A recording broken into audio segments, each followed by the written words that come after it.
आज का टॉपिक है रैंक ऑफ ए मैट्रिक्स। तो इस टॉपिक में हम देखेंगे कि सबसे पहले देखेंगे कि सब मैट्रिक्स क्या है, फिर देखेंगे रैंक ऑफ ए मैट्रिक्स क्या होता है और हम कुछ एग्जांपल्स लेंगे इससे रिलेटेड। तो सबसे पहले देखते हैं सब मैट्रिक्स क्या होता है। कोई अगर मैट्रिक्स दिया हुआ है तो उसके किसी रो या किसी कॉलम को डिलीट करके जो मैट्रिक्स हमें मिलता है उसे हम क्या कहेंगे, सब मैट्रिक्स कहेंगे। ठीक है, तो सब मैट्रिक्स का डेफिनेशन हम क्या लिखेंगे, the matrix obtained after deleting some rows and column of a given matrix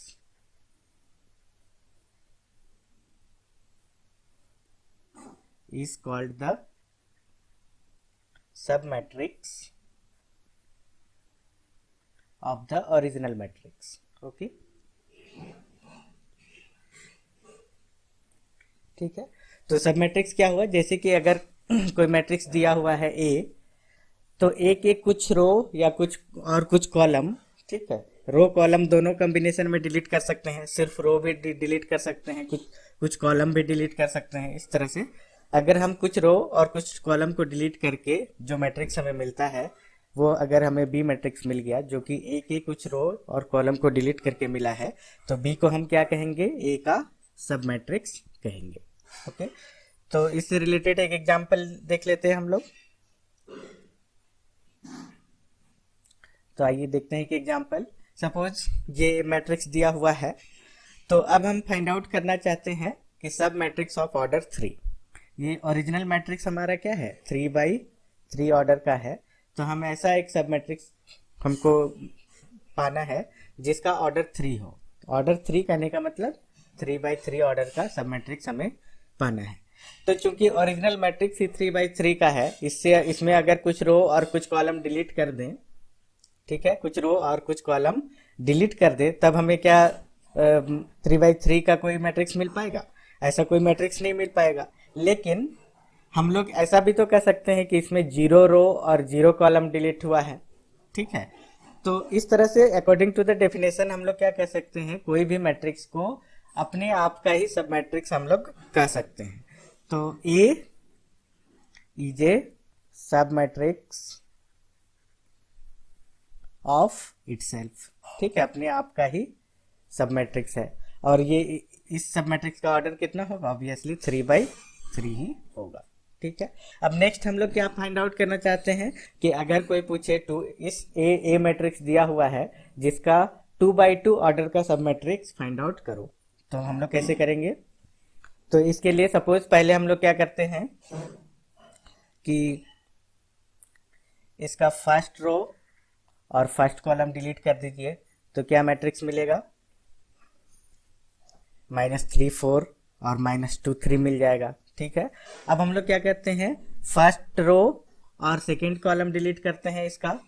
तो फर्स्ट रो और सेकंड कॉलम डिलीट कीजिए, तो क्या मिलेगा, इसे डिलीट कर दीजिए, तो हमें ये मैट्रिक्स मिल जाता है। जो बचा हुआ क्या बचेगा यहाँ पे, 2 4 3 3। ठीक है, फिर अगर फर्स्ट रो डिलीट करना है और थर्ड कॉलम डिलीट कर दीजिए, तब क्या मिलता है, देखिए, थर्ड कॉलम डिलीट कर दीजिए, तब यहाँ पे ये सब मैट्रिक्स मिलता है। जो बचा हुआ पार्ट है 2 -3 3 और -2। ठीक है, नेक्स्ट इसी तरह हम क्या करेंगे, नेक्स्ट सेकेंड रो डिलीट कर देते हैं। ओके, सेकेंड रो डिलीट कर दीजिए और फर्स्ट कॉलम डिलीट कर दीजिए, तब क्या मैट्रिक्स मिलेगा, ये मैट्रिक्स मिल जाएगा। ओके, फिर क्या करेंगे फिर हम क्या करते हैं, सेकेंड रो डिलीट करते हैं और सेकेंड कॉलम डिलीट कर देते हैं, तब हमें क्या मिलेगा, ये मैट्रिक्स मिल जाएगा। ठीक है, फिर नेक्स्ट हम यहाँ पे क्या करेंगे, सेकेंड रो, अब किसकी बारी है, थर्ड कॉलम की बारी है। ठीक है, तो सेकेंड रो डिलीट कर दिए और थर्ड कॉलम डिलीट कर दिए, तब हमें क्या मिला, ये मैट्रिक्स मिल गया। तो इस तरह से थर्ड रो और फर्स्ट कॉलम डिलीट करेंगे तो ये मैट्रिक्स मिलेगा, third row second column delete करेंगे ये मैट्रिक्स मिलेगा, third row third column delete करेंगे तो ये मैट्रिक्स मिल जाएगा। ठीक है, तो ये सारे क्या है, सब matrix of the given matrix of order 2। Okay, सारे का ऑर्डर क्या है हमारा 2x2 है। तो ये सारे क्या है 2 ऑर्डर के स्क्वायर सब मैट्रिक्स हैं, किसके, जो ओरिजिनल हमारा दिया हुआ है, ओरिजिनल मैट्रिक्स दिया हुआ है उसके ये सारे सब मैट्रिक्स हैं। ओके, तो अब आते हैं कि अगर पूछा जाए कि सब मैट्रिक्स ऑफ ऑर्डर 1 कौन कौन से होंगे, तो हम इजीली लिख सकते हैं। पहला क्या होगा 1, फिर ये भी एक होगा, ठीक है, ये -1, ये 2, ये क्या होगा -3, इसको सिर्फ ले लेंगे तो 4, इसी तरह से 3, -2 और 3, ये सारे क्या होंगे सब मैट्रिक्स ऑफ ऑर्डर 1। ठीक है, तो इस तरह से हम लोग देख लिए कुछ रो और कुछ कॉलम को डिलीट करके हम सब मैट्रिक्स निकाल सकते हैं। तो सारा हम क्या किए यहाँ पर स्क्वायर सब मैट्रिक्स निकालें। अगर कोई आपसे पूछे, अगर ऑर्डर चेंज कर दे यहाँ पर, कि अगर कोई पूछे सिर्फ कॉलम डिलीट करके क्या सब मैट्रिक्स बना सकते हैं, ऑफ कोर्स बना सकते हैं। फर्स्ट कॉलम को डिलीट कर दीजिए, तब यहाँ पे क्या कौन सा मैट्रिक्स, कौन सा सब मैट्रिक्स बनेगा 1 -3 -2 -1 4 3। ओके, ये भी एक क्या होगा, एक सब मैट्रिक्स होगा जिस गिवन मैट्रिक्स का, और इसका ऑर्डर क्या होगा 3/2 हो जाएगा। तो इस तरह से किसी भी रो, किसी भी कॉलम या फिर रो और कॉलम के कॉम्बिनेशन को डिलीट करके हम क्या कर सकते हैं, सब मैट्रिक्स बना सकते हैं। तो अब आते हैं, नेक्स्ट हमारा टॉपिक है rank of A matrix. Rank of A matrix क्या है, इसको ध्यान से देखेंगे। Highest order, sorry, the order of highest order non-singular square submatrix of a matrix is called rank of the matrix। Okay, तो इस डेफिनेशन को हम लोग देखेंगे। सबसे पहले हमको क्या करना है, ये जो फ्रेज है इसको ध्यान देखिए, highest order non singular square सब मैट्रिक्स ऑफ ए मैट्रिक्स। ठीक है, तो इसमें कितने चीजें हैं ये ध्यान में देखिए। सबसे पहले हमको क्या करना है, सब मैट्रिक्स निकालना है, और सब मैट्रिक्स निकालने के क्रम में हमको देखना है कि ये स्क्वायर सब मैट्रिक्स हो। ठीक है, और उसके बाद हमको क्या देखना है कि स्क्वायर सब मैट्रिक्स होने के बाद ये नॉन सिंगुलर भी हो। ठीक है, और फिर हाई इस तरह का जितना भी मैट्रिक्स निकलेगा, मतलब जो गिवन मैट्रिक्स है उसके सारे नॉन सिंगुलर स्क्वायर मैट्रिक्स को अगर ऑर्डर वाइज हम अरेंज करें, तो जो सबसे बड़ा मैट्रिक्स होगा, ऑर्डर वाइज जो सबसे बड़ा मैट्रिक्स होगा, उसी के ऑर्डर को हम लोग क्या कहेंगे, रैंक कहेंगे। ठीक है, तो फिर से एक बात देख लीजिए, अगर कोई मैट्रिक्स दिया हुआ हो, सपोज ये ए मैट्रिक्स दिया हुआ हो, तो ए का क्या करेंगे, सारा नॉन सिंगुलर स्क्वायर सब मैट्रिक्स निकालेंगे। नॉन सिंगुलर कहने का मतलब ऐसा मैट्रिक्स जिसका डिटर्मिनेंट नॉट इक्वल टू 0 हो। तो हम लोग क्या करेंगे कि सारा नॉन सिंगुलर स्क्वायर सब मैट्रिक्स निकालेंगे, कहने का मतलब ऐसा सारा स्क्वायर सब मैट्रिक्स जिसका डिटर्मिनेंट नॉट इक्वल टू 0 हो। फिर उसको क्या करेंगे, ऑर्डर वाइज सजाएंगे, और उसमें से जो सबसे बड़े ऑर्डर का होगा मैट्रिक्स, उसी के ऑर्डर को हम लोग क्या कहेंगे, रैंक कहेंगे। ठीक है, तो इसको एक एग्जांपल से समझते हैं, या फिर सबसे पहले हम देखते हैं कि इसका किस तरह से रैंक निकालने का स्टेप क्या होगा, इसका एल्गोरिदम क्या होगा, वो देखते हैं। तो सबसे पहले steps to find the rank. तो इसमें क्या करेंगे, सबसे पहले डेफिनेशन के हिसाब से क्या कह रहा है, highest order non singular square सब मैट्रिक्स। तो सबसे पहले हम सारे, इसमें एक ट्रिक क्या है कि सारे स्क्वायर नॉन सिंगुलर सब मैट्रिक्स निकालने के बदले में हम क्या करेंगे, सबसे हाईएस्ट ऑर्डर का जो सब मैट्रिक्स है वहां से शुरू करते हैं, क्योंकि लास्टली हमको क्या करना है, highest order square non singular matrix ठीक है, highest order non singular square matrix निकालना है। तो इसमें क्या है कि सारा नॉन सिंगुलर स्क्वायर मैट्रिक्स निकाल के उसको ऑर्डर में सजा के सबसे बड़ा जो मैट्रिक्स होगा ऑर्डर वाइज उसका ऑर्डर देखने के अलावा इसमें ट्रिक क्या है, शॉर्टकट क्या है कि सबसे पहले हम क्या करते हैं, सबसे हाईएस्ट ऑर्डर सब मैट्रिक्स हम लोग सबसे पहले निकालते हैं। जितना भी हाईएस्ट ऑर्डर का जितना भी पॉसिबल सब मैट्रिक्स हो सारे को निकालते हैं। फिर उसमें क्या करेंगे, उसका सारे का डिटर्मिनेंट निकाल लेंगे। अगर सारे का डिटर्मिनेंट निकालने के बाद हाईएस्ट ऑर्डर सब मैट्रिक्स जितना भी निकले सारे का डिटर्मिनेंट निकालने के बाद उसमें से किसी एक का भी अगर नॉन जीरो डिटर्मिनेंट आ गया तब हम लोग का क्या हो जाएगा, जो सब मैट्रिक्स निकाले हैं उसका ऑर्डर रैंक हो जाएगा। ठीक है, गिवन मैट्रिक्स का क्या हो जाएगा, रैंक हो जाएगा। तो इसमें स्टेप क्या है कि right all the possible square सब मैट्रिक्स ऑफ हाईएस्ट ऑर्डर। ठीक है, सबसे बड़े ऑर्डर का जो भी पॉसिबल हो सब मैट्रिक्स निकालना वो पहले निकाल लेंगे। फिर सारे का डिटर्मिनेंट निकालेंगे। ठीक है, उसके बाद अगर इन डिटर्मिनेंट्स में से एक भी डिटर्मिनेंट नॉट इक्वल टू 0 आ गया तब जो सब मैट्रिक्स हम निकाले हैं फर्स्ट स्टेप में उसका ऑर्डर क्या हो जाएगा, हमारा रैंक हो जाएगा। ठीक है, फर्स्ट केस तो ये हो गया कि अगर जितने भी डिटर्मिनेंट स्टेप 2 में निकले हैं उनमें किसी एक का भी डिटर्मिनेंट नॉट इक्वल टू 0 आया तो स्टेप 1 में जो सब मैट्रिक्स निकला है उसका जो ऑर्डर होगा वही रैंक होगा। लेकिन दूसरा केस क्या है कि अगर स्टेप 2 में जितने भी डिटर्मिनेंट निकले सारा 0 आ गया तब हम क्या करेंगे, आगे बढ़ जाएंगे। तो उसके बाद क्या करेंगे, हम एक ऑर्डर छोटा कर देंगे। हाईएस्ट पॉसिबल ऑर्डर सब मैट्रिक्स निकालना हम लोग चाह रहे थे, उसमें सारे का डिटर्मिनेंट 0 आ गया तो अब उस हाईएस्ट ऑर्डर से एक छोटे ऑर्डर का, ठीक है, तो सेकेंड हाईएस्ट ऑर्डर जितना भी पॉसिबल हो सब मैट्रिक्स सारे को निकाल लेंगे। ठीक है, if all the determinants of step 2 are 0 then write all the possible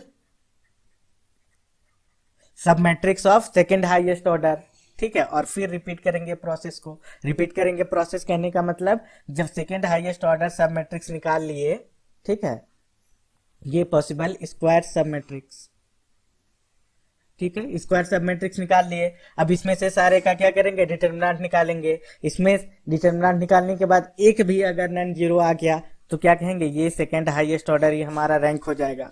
और अगर सारे का डिटर्मिनेंट 0 आ गया तब क्या करेंगे, थर्ड हाईएस्ट ऑर्डर सब मैट्रिक्स निकालेंगे। ठीक है, ऑल द पॉसिबल स्क्वायर सब matrix of third highest order. तो इसी तरह से प्रोसेस करते चले जाएंगे। ठीक है, तो इसके लिए क्या करते हैं, जो एग्जांपल हम लोग सब मैट्रिक्स के लिए थे वही उसी एग्जांपल पे आ जाते हैं। ठीक है, तो इसमें क्या कहता है कि सपोज ये मैट्रिक्स दिया हुआ है और इसमें आपको बोला जाए कि इसका रैंक क्या होगा। ठीक है, इसका रैंक क्या होगा ये पूछा गया तो इसका डिटर्मिनेंट निकाल के आप लोग देख लीजिए इसका डिटर्मिनेंट क्या आएगा। या फिर सबसे पहले हमारा मेथड क्या कहता है कि highest right all the possible highest order square सब मैट्रिक्स। तो सबसे बड़े ऑर्डर का सब मैट्रिक्स क्या हो सकता है, इस 3x3 में ज्यादा से ज्यादा हम लोग 3 ऑर्डर का स्क्वायर सब मैट्रिक्स निकाल सकते हैं। क्या इसका हम लोग 4 ऑर्डर का स्क्वायर सब मैट्रिक्स निकाल सकते हैं, नहीं निकाल सकते हैं। इस बेचारे का 3 रो और 3 कॉलम है तो उसमें 4 ऑर्डर, चौथा रो और चौथा कॉलम कहाँ से लाएं। ठीक है, तो इसमें सबसे ज्यादा सबसे बड़े ऑर्डर का पॉसिबल सब मैट्रिक्स स्क्वायर सब मैट्रिक्स क्या हो सकता है, 3 हो सकता है। और 3 ऑर्डर का स्क्वायर सब मैट्रिक्स क्या होगा यहाँ पे, ये अपने आप ही होगा। ठीक है, इसके अलावा और कोई होगा नहीं, इसमें कोई चांस ही नहीं है। तो इसका डिटर्मिनेंट जब निकालेंगे तो क्या आएगा, 0 आ जाएगा। मतलब 3 को हम लोग रैंक घोषित नहीं कर सकते, 3 इज नॉट रैंक ऑफ ए। तो अब हम लोग नेक्स्ट स्टेप में आते हैं। 3 से एक छोटा सेकेंड ऑर्डर का ऑल पॉसिबल स्क्वायर सब मैट्रिक्स निकालिए। ठीक है, तो अब आते हैं नेक्स्ट, हम ये सारा निकाल लिए। तो ये निकालने के बाद हम एक एक करके चेक करते हैं, इसका डिटर्मिनेंट निकाल के देखते हैं। जब इसका डिटर्मिनेंट निकाल रहे हैं तो यहाँ पर देखिए ये कितना आ रहा है, -9 + 8 = -1। तो ये नॉट इक्वल टू 0 आ गया। अब क्या हमको सारे का डिटर्मिनेंट निकालना जरूरी है, नहीं, अब सारे का डिटर्मिनेंट निकालने का जरूरत नहीं है, क्योंकि हमारे मेथड में क्या कहता है, अगर एक भी नॉन जीरो आ गया ठीक है, एक भी डिटर्मिनेंट नहीं जीरो आ गया, तब हम लोग क्या कहेंगे, ये जो स्क्वायर सब मैट्रिक्स निकला इसका ऑर्डर को हम लोग रैंक घोषित कर देंगे। तो यहाँ पे अब इसके डिटर्मिनेंट्स निकालने की जरूरत नहीं है, क्योंकि ये नॉट इक्वल टू जीरो आ गया। तो हमको एक ऐसा क्या मिल गया, एक स्क्वायर सब मैट्रिक्स मिल गया जो नॉन सिंगुलर हो। ठीक है, तो ये नॉन सिंगुलर स्क्वायर सब मैट्रिक्स हमको मिल गया। और इससे बड़ा कोई भी स्क्वायर सब मैट्रिक्स नहीं है जो कि नॉन सिंगुलर है, क्योंकि 2/2 से बड़ा क्या है हमारा स्क्वायर सब मैट्रिक्स 3/3 का है, जिसका हम लोग देख लिए कि वो क्या 3/3 का सब मैट्रिक्स ए है और ये इसका डिटर्मिनेंट 0 है। तो इससे बड़ा कोई भी हमारा स्क्वायर सब मैट्रिक्स नहीं है जो कि जिसका डिटर्मिनेंट क्या हो, नॉट इक्वल टू 0 हो। ये सबसे बड़ा स्क्वायर सब मैट्रिक्स है, ठीक है, ऑर्डर वाइज, जिसका डिटर्मिनेंट क्या है, नॉट इक्वल टू 0 है। तो इसीलिए रैंक ऑफ ए क्या हो जाएगा हमारा, rank of A equal to 2 हो जाएगा। ठीक है, तो इसी तरह से और भी एग्जाम्पल हमारे बुक्स में दिए हुए हैं, तो प्रैक्टिस कर लेना है।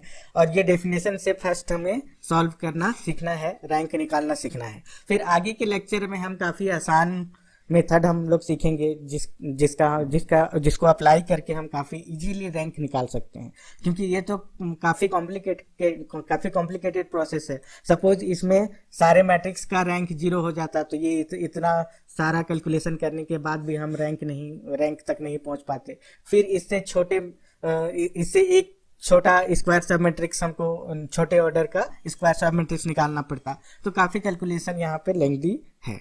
लेकिन प्रैक्टिकली हम लोग एक अलग मेथड सीखते हैं, ठीक है, जिसको कि हम नेक्स्ट लेक्चर में देखेंगे। लेकिन डेफिनेशन क्लियर होना चाहिए, इसीलिए कुछ एग्जांपल्स हम क्या करेंगे, बुक से या कहीं से भी कुछ एग्जांपल्स हम लोग लेंगे और उसे डेफिनेशन से ही रैंक निकालने की कोशिश करेंगे। तो इससे क्या होगा, कंसेप्ट क्लियर होगा। ओके, तो थैंक यू, आज का लेक्चर इतना ही। नेक्स्ट लेक्चर में हम लोग दूसरा मेथड सीखेंगे, दूसरा कोई मेथड सीखेंगे रैंक निकालने का। Okay, thank you.